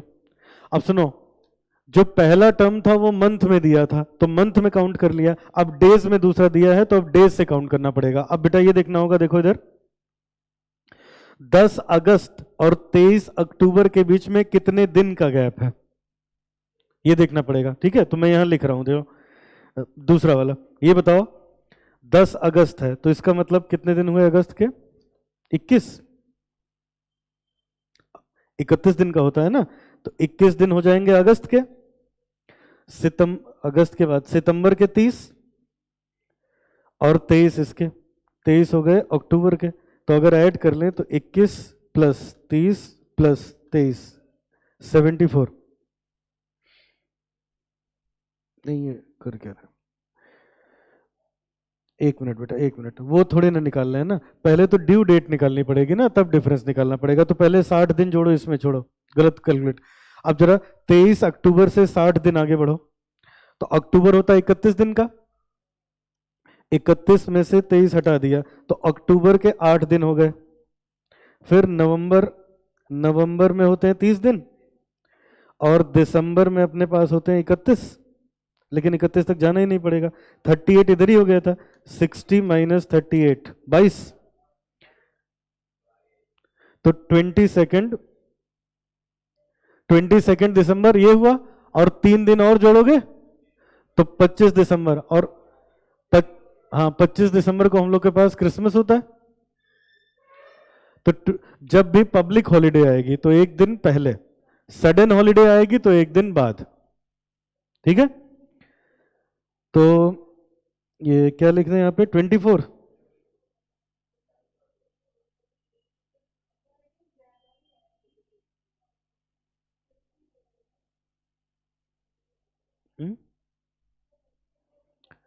सुनो बेटा, ये बताओ 23 अक्टूबर है, 8 दिन और ऐड कर दिया तो अक्टूबर खत्म हो गया ना। फिर ये नवंबर हो गया तो 38 ये हो गए, 60 ऐड करने थे तो कितने बचे, 22 डेज ही तो और बचे, तो दिसंबर ही तो रहेगा ना 94। हाँ अब जरा देखो बेटा, चलो पहले ये डेट्स निकाल लेते हैं फिर डिफरेंस निकालेंगे। अब चलो 4 दिसंबर से 2 महीने बताओ, 4 दिसंबर से 4 जनवरी, और 4 जनवरी से 4 फरवरी, और 4 फरवरी में 3 दिन ऐड कर दोगे तो 7 फरवरी 1995। यहाँ आओ चलो, 14 जनवरी से 60 दिन, तो इधर चलो मैं जोड़ता हूँ, 14 जनवरी से 60 दिन, देखो बेटा 14 जनवरी तो इसका मतलब जनवरी होती है 31 की, 31 माइनस 14, 17 डेज हो गए जनवरी के, और 28 हो गए फरवरी के। हाँ पता करना पड़ेगा, जो ईयर 4 से डिवाइड होगा वो लीप ईयर है, नहीं होगा तो नहीं है, समझ आए। आप तो 1995 में हो ना, 1995 4 से डिवाइड थोड़े ना हो रहा है। तो ये फरवरी हो गई, कितने हो गए 17 प्लस 28, 45 दिन हो चुके हैं, 60 चाहिए तो 15 दिन और, 15 मार्च, 15 में 3 और ऐड करोगे 18 मार्च। अब 8 मार्च से 2 महीने, तो 8 मार्च से 8 अप्रैल, 8 अप्रैल से 8 मई, और 8 मई में 3 दिन जोड़ेंगे 11 मई। चलो अब डेज काउंट करके फटाफट बता दो, क्वेश्चन लग गया। पहले में नहीं, यहां पे वो तो लिख दिया बेटा। अच्छा अब चलो हम लोग को जोड़ना है बेटा, यहां से इन डेट्स के बीच में कितने का गैप है, इनके बीच में, इनके बीच में, इनके बीच में, इनके बीच में कितने का गैप है, ये निकालना है। तो बताओ 13 नवंबर और 24 दिसंबर के बीच में कितने दिन का गैप हुआ। नहीं बेटा, 13 नवंबर है ना, तो 30 दिन का नवंबर होता है, माइनस 13, 17 दिन हो गए नवंबर के, और 24 दिन यहाँ के, 41 दिन। अच्छा फिर देखो, नवंबर ये हो गया दिसंबर, अब यहाँ 7 फरवरी है तो नवंबर दिसंबर हो ही रखा है, नहीं नवंबर दिसंबर के पूरे हो जाएंगे, जनवरी के पूरे हो जाएंगे, फरवरी के 7, 31 प्लस 31 प्लस 17 प्लस 7 86। अच्छा अब ये आओ यहाँ पे 18 मार्च, तो नवंबर दिसंबर जनवरी फरवरी, 18 दिन मार्च के, जोड़ो जरा तो 17 प्लस 31 प्लस 28 प्लस 18 125।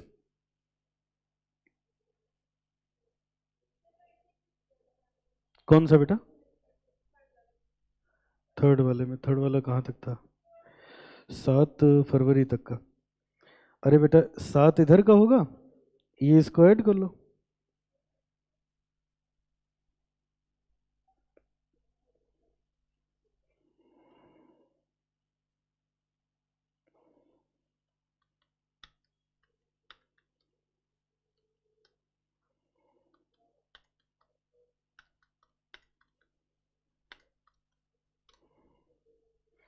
अच्छा आखिरी वाला देखो, मई तक जाना है, तो फरवरी के बाद ये हो गया मार्च,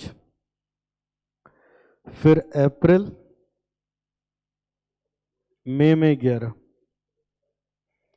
तो ये आ गया 17 plus 31 plus 31 plus 28 plus 31 plus 30 plus 11 179।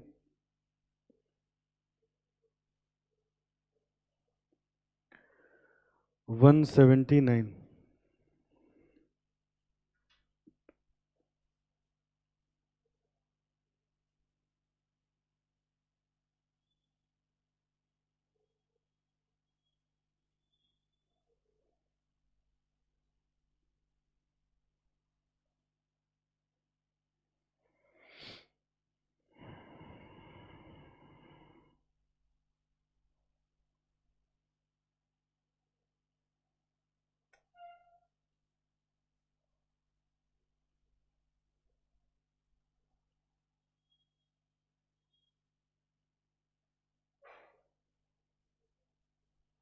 तो ये 0 आ गया,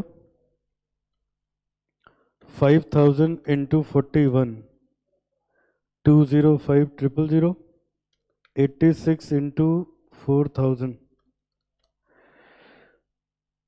344,000, 125 इंटू 2000 2,50,000, 179 इंटू 3000 537,000।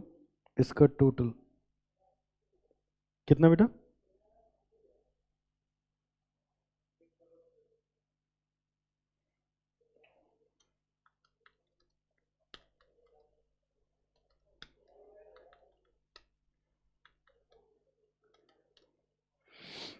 अमाउंट का टोटल कर लो कोई, 20। अब फॉर्मूला लगा दो, average due date equals to base date plus total of product divided by total of amount. Base date है 13 नवंबर 1994, 136,000 डिवाइडेड बाई 20,000, कितना बताओ? 13 पॉइंट, ये राउंड ऑफ कर दिया बेटा, 67 डेज अप्रोक्स। अब जोड़ो जरा, उसमें कितना दिन आता है?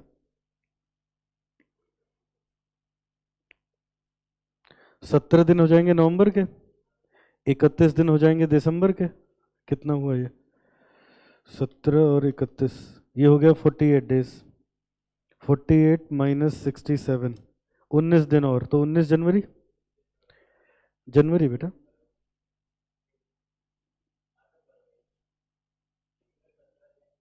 तो नालायक हो, 19 जनवरी आएगा, 19 जनवरी 1995।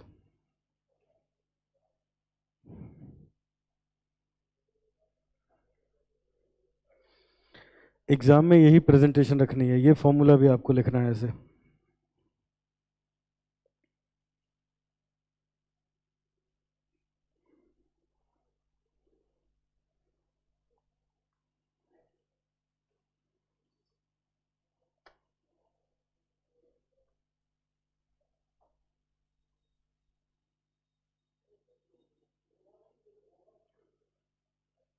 ठीक है आगे बढ़े, लिख लिया?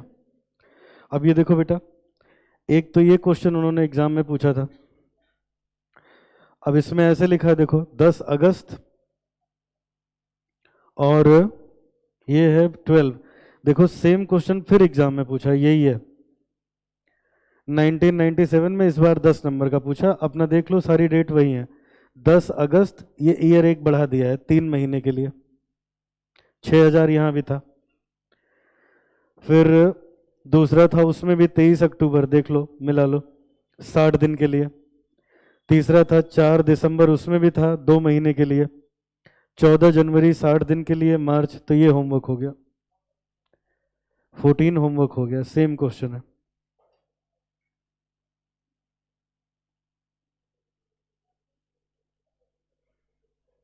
फोर्टीन होमवर्क हो गया। एक दूसरा क्वेश्चन अब हम करने जा रहे हैं, क्वेश्चन नंबर 16। और चलो उसको आप लोग भी ट्राई करो खुद से।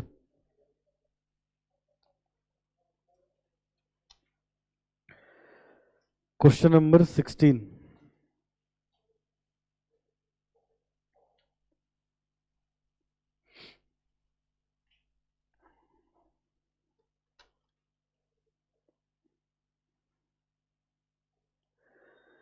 होमवर्क में एक और है 17। 16 अभी हम करने जा रहे हैं।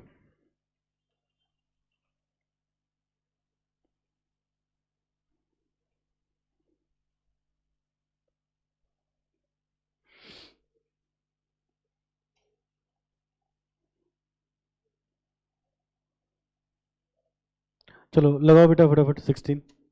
चलो मैं इसको फ्रीज कर रहा हूँ, खुद से लगाओ, मैं भी लगा रहा हूँ, बाद में आंसर मिलाएंगे। स्क्रीन पे क्वेश्चन है, फटाफट लगाओ।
8, करेक्ट।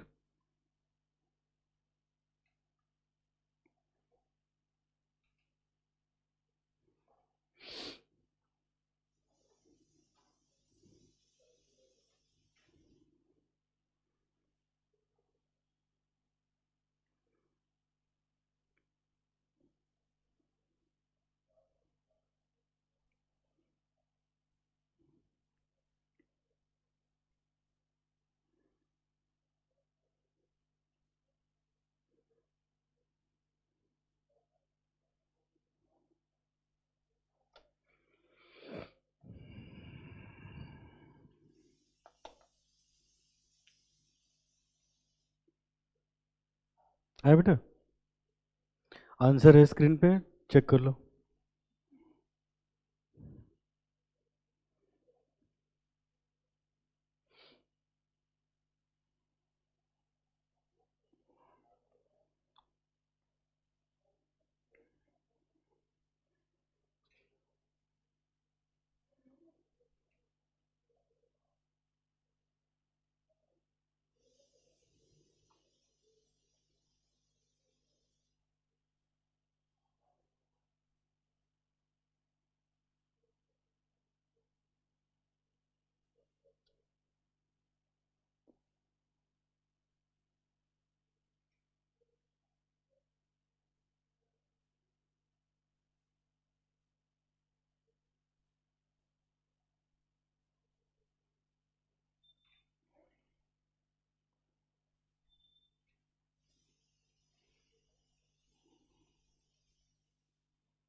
हो गया बेटा?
चलो नेक्स्ट क्वेश्चन देखो।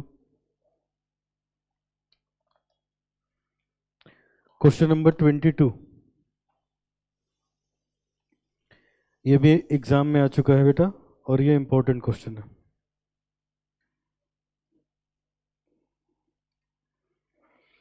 देखो वैसा ही है, ये बी का मतलब किसी क्वेश्चन का बी पार्ट रहा होगा। From the following detail calculate average due date. हमें डेट ऑफ बिल दिया है और ये टर्म दे रखा है, अमाउंट दे रखा है। आइए शुरू करते हैं। 29 जनवरी 2014, 29 जनवरी 2014, 10,000 एक महीना।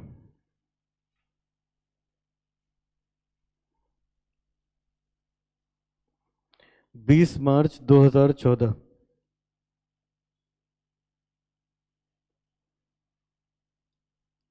2 महीने 8,000।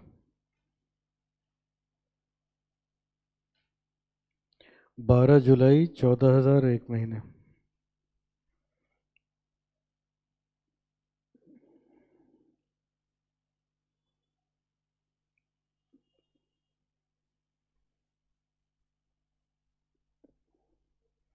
10 अगस्त 12,000 2 महीने।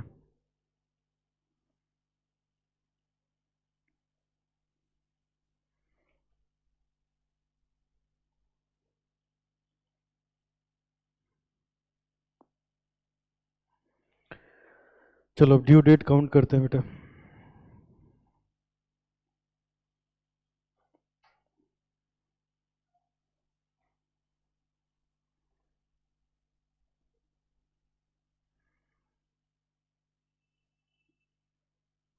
लिख लिया इतना। चलो अब सामने देखो, मुझे कुछ की पॉइंट्स बताने हैं। 1 मिनट जरा सामने देख लो, इसीलिए क्वेश्चन करवा रहा हूँ, वरना सेम चीज है। ये देखो बेटा, 29 जनवरी दिया है और 1 महीना दिया है। तो सब बच्चे सुनना ध्यान से पहले, 29 जनवरी से 1 महीना होता है 29 फरवरी को। लेकिन 2014 में, क्योंकि 2014 4 से डिवाइड हो नहीं रहा है, तो 29 दिन की फरवरी होगी ही नहीं, 28 की ही होगी। तो 28 को ही 1 महीना मान लिया जाएगा। ये बात मैंने ऊपर लिखवा दी है। ये देखो, if the month in which the period would terminate has no corresponding day, the period shall be held to termination on the last day of such month. अगर कोई करस्पॉन्डिंग डेट नहीं होगी तो जो लास्ट डेट होगी उसी दिन 1 महीना मान लिया जाएगा। तो इसका मतलब 28 फरवरी को 1 महीना हो गया। 28 फरवरी में 3 दिन जोड़ो तो 3 मार्च। तो जो इसकी ड्यू डेट बन गई वो 3 मार्च। और मैं ऊपर लिख सकता हूं 3 मार्च 2014। फिर 20 मार्च से 2 महीने, तो 20 मार्च से 20 अप्रैल, 20 अप्रैल से 20 मई, 20 मई में 3 दिन जुड़ गया, 23 में। 12 जुलाई से 1 महीना, 12 जुलाई, देखो 12 जुलाई से 1 महीना, 12 अगस्त, 3 दिन जोड़ा 15 अगस्त, 15 अगस्त को पब्लिक हॉलीडे, तो 1 दिन पहले 14 अगस्त।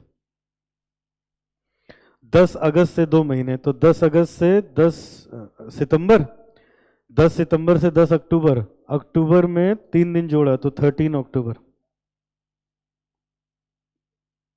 यही ना। अब आओ डेज काउंट कर लो, पहला वाला तो जीरो हो जाएगा।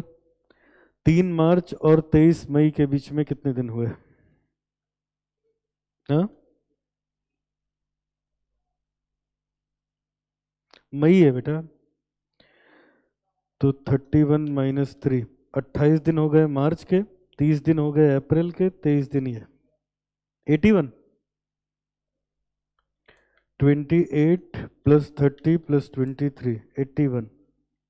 81 × 8, 648,000। अब 3 मार्च से 14 अगस्त, मार्च, अप्रैल, मई, जून,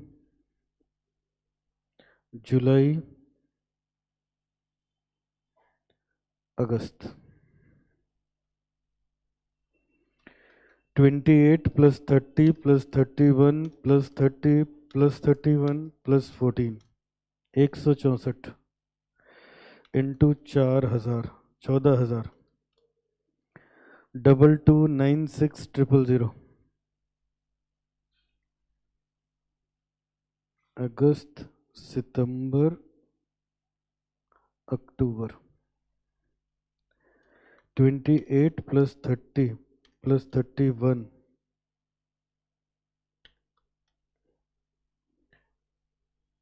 + 30 + 31 + 31 + 30 + 13, 224, 2628,88,000। इसका टोटल आ गया 5632,000। इसका टोटल आ गया 44,000। और अब फॉर्मूला लगा देते हैं। Average due date base date plus total of product divided by total of amount। Base date हमारी है 3 मार्च 2014। प्रोडक्ट का टोटल आ गया 5632,000। ये आ गया 44,000। 3 मार्च 2014। ये कितना आ रहा है बेटा? अप्रॉक्स किए हो कि एग्जैक्ट है? तो ऐड करो अब जरा। 3 मार्च में 128 दिन,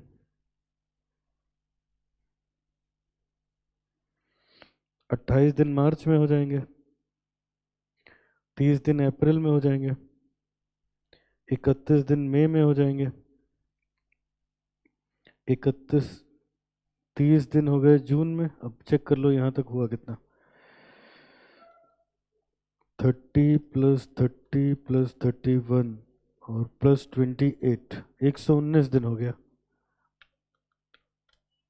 9 दिन तो 9 जुलाई, 9 जुलाई ये आ गया average due date.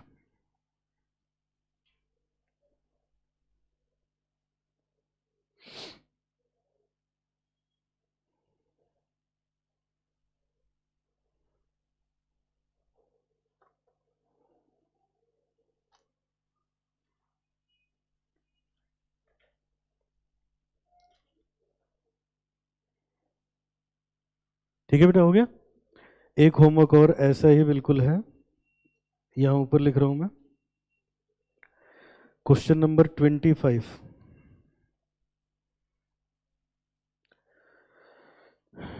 Question number 25 ये आपका होमवर्क है, बिल्कुल ऐसे ही है। अच्छा, अब हम आगे बढ़ेंगे बेटा। 4 कॉन्सेप्ट किए थे हमने, हेडिंग डालो concept number 5।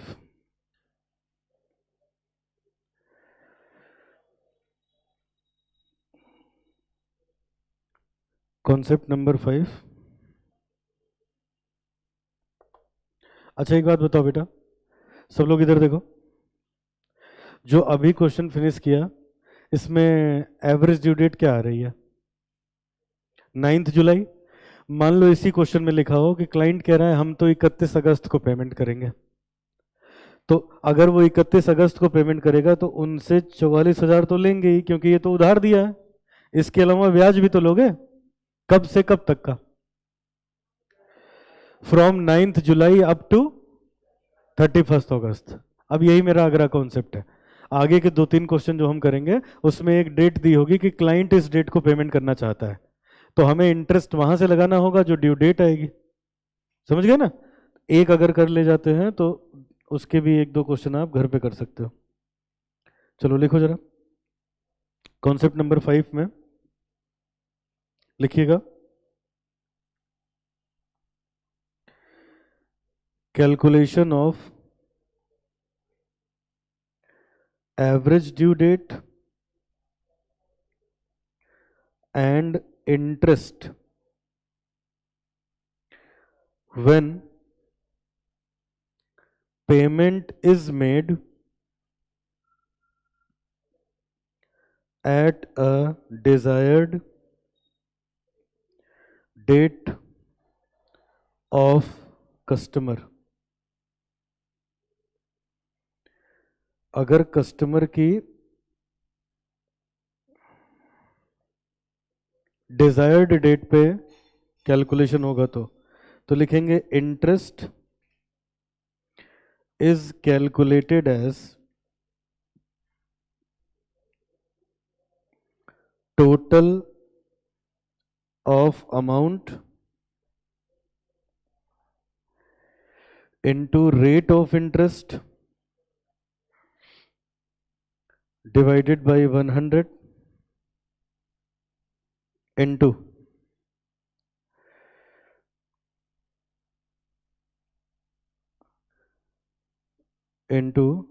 time gap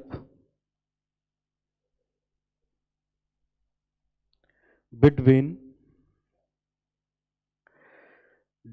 due date and desired date.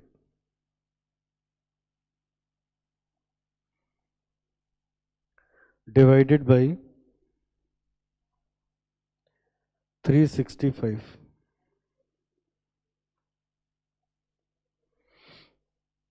Interest ऐसे निकालना होगा। तो अब बेटा इसके लिए हमारे पास है क्वेश्चन नंबर 13। अब क्वेश्चन कोई भी हो, एवरेज ड्यू डेट तो निकाल ही सकते हो। चलो फटाफट क्वेश्चन नंबर 13 शुरू करो। क्वेश्चन नंबर 13,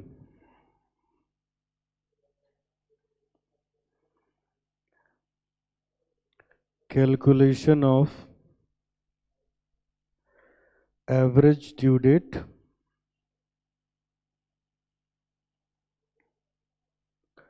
taking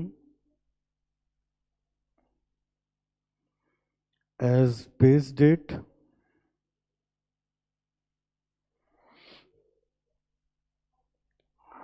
और हमें इस क्वेश्चन में डायरेक्ट ड्यू डेट दे रखी है, तो आधा काम तो वैसे इजी हो गया।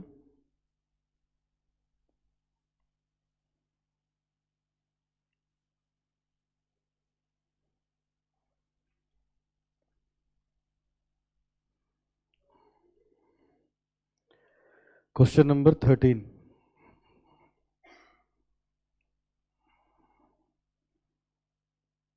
ये रहा। अब देखो लिखा है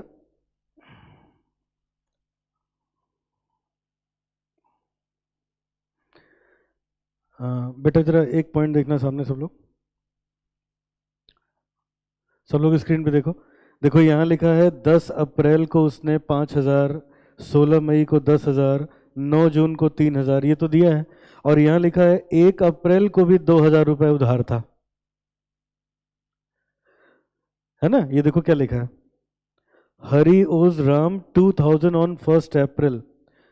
1 अप्रैल को ही 2,000 लौटा देने थे। तो इसका मतलब ये हुआ, जब मैं क्वेश्चन लगाऊंगा बेटा तो यहां मैं पहले लिख दूंगा कि 1 अप्रैल को 2,000 तो ऐसे ही उधार था, ये पुराना बकाया था, ये हमें दे देना चाहिए था, तो ये हमने टाइम पे दिया नहीं। इसी को बेस डेट ले लेंगे, 1 अप्रैल जो भी दे रखा है ईयर 96, 1996, इसी को ले लेंगे बेस डेट। ये जीरो हो जाएगा, ये भी जीरो आएगा। अब आगे देखो, अब कह रहे हैं 1 अप्रैल से 30 जून के बीच में ये ट्रांजैक्शन और हुई हरी और राम के बीच में। अब ये देखो बार बार क्या हो रहा है, हरी ने सामान खरीदा, हरी ने लोन लिया, फिर हरी ने सामान खरीदा, तो वन पार्टी का ही तो ट्रांजैक्शन हो गया ना, एक ही पार्टी बोरो कर रही है। समझ आए? तो इसका मतलब यहां हम लिख सकते हैं 10 अप्रैल। अच्छा ये देखो बेटा, 10 अप्रैल को इसने उधार लिया, कोई टर्म नहीं दिया है, तो इसका मतलब उसी दिन पैसे दे देने चाहिए थे। बताओ सब लोग, या तो टर्म दिया जाए ना, तो इसका मतलब ये जो डेट्स दिए हैं वो मुझे क्या दे रखी हैं, ड्यू डेट दे रखी हैं, क्योंकि अगर ड्यू डेट ना होती तो टर्म तो होता एटलीस्ट। तो यहां हम लिखेंगे आगे 10, क्या था 10 अप्रैल, ये 1 अप्रैल था, 1996 को उसने 5,000 का सामान खरीदा। फिर बेटा 10,000 16 मई को, 16 मई को 10,000, 9 जून को 3,000,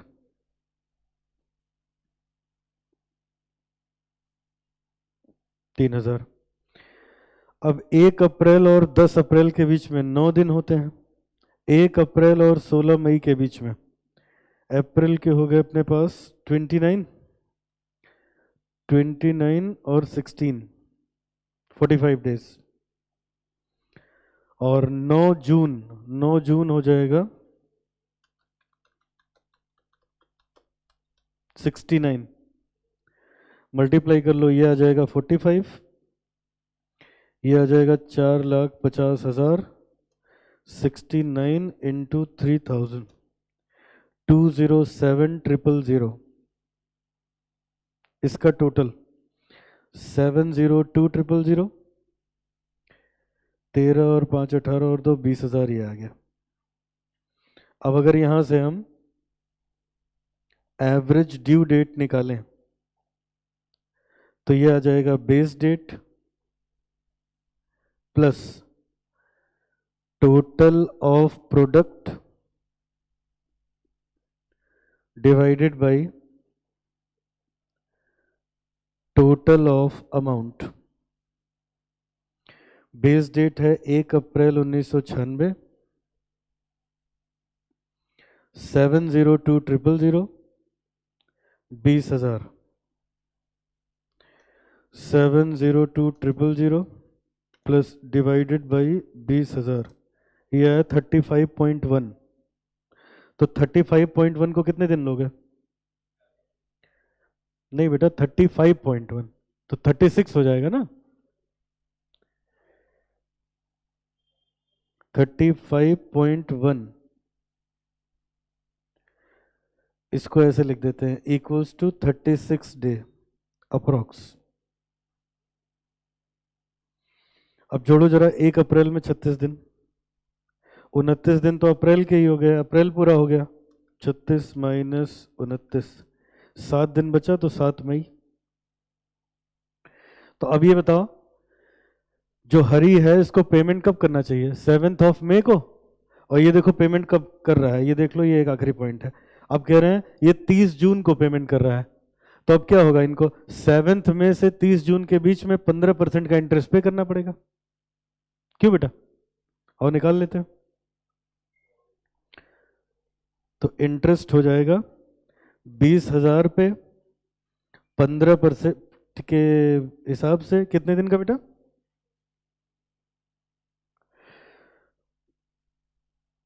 7 मई से इंटरेस्ट फॉर द पीरियड 7 मई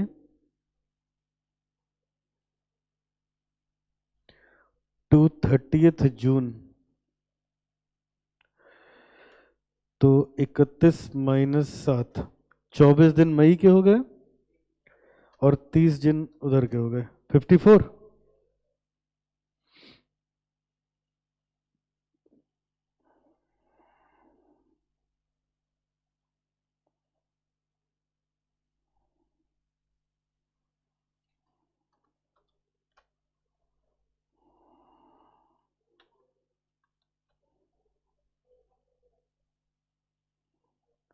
कितना? 443.83।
ठीक है बेटा, आ गया समझे?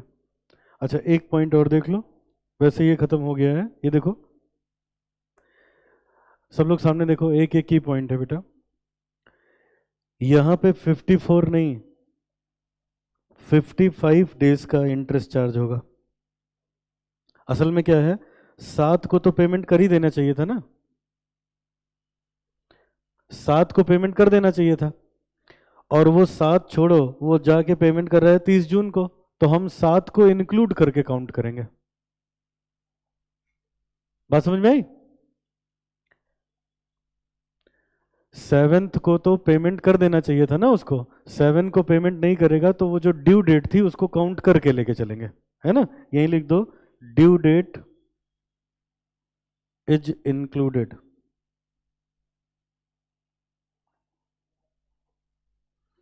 नहीं तो एक दिन के इंटरेस्ट का नुकसान हो जाएगा।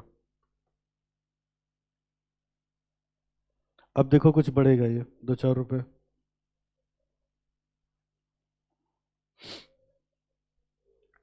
452.05। तो ये आपको एक की पॉइंट ध्यान रखना होगा।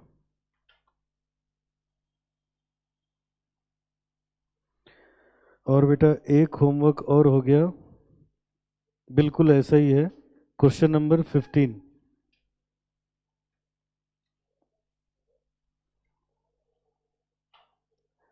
क्वेश्चन नंबर 15 आपका होमवर्क है, ठीक है? चलो फिर आज यहीं तक, बाकी नेक्स्ट क्लास।